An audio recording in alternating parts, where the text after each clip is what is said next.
We now understand, better than we ever have before, how exposure to early adversity affects the developing brains and bodies of children. It affects areas like the nucleus accumbens, the pleasure and reward center of the brain that is implicated in substance dependence. It inhibits the prefrontal cortex, which is necessary for impulse control and executive function, a critical area for learning. And on MRI scans, we see measurable differences in the amygdala, the brain's fear response center. So there are real neurologic reasons why folks exposed to high doses of adversity are more likely to engage in high-risk behavior. And that's important to know. But it turns out that even if you don't engage in any high-risk behavior, you're still more likely to develop heart disease or cancer.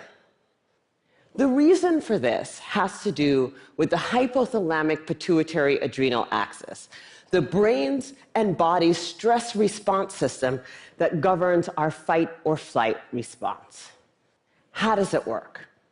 Well, imagine you're walking in the forest and you see a bear.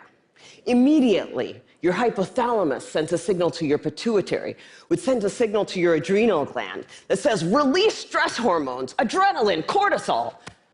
And so your heart starts to pound, your pupils dilate, your airways open up, and you are ready to either fight that bear or run from the bear. And that is wonderful if you're in a forest and there's a bear. But the problem is what happens when the bear comes home every night. And this system is activated over and over and over again.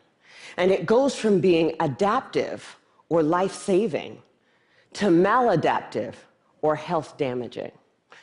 Children are especially sensitive to this repeated stress activation because their brains and bodies are just developing.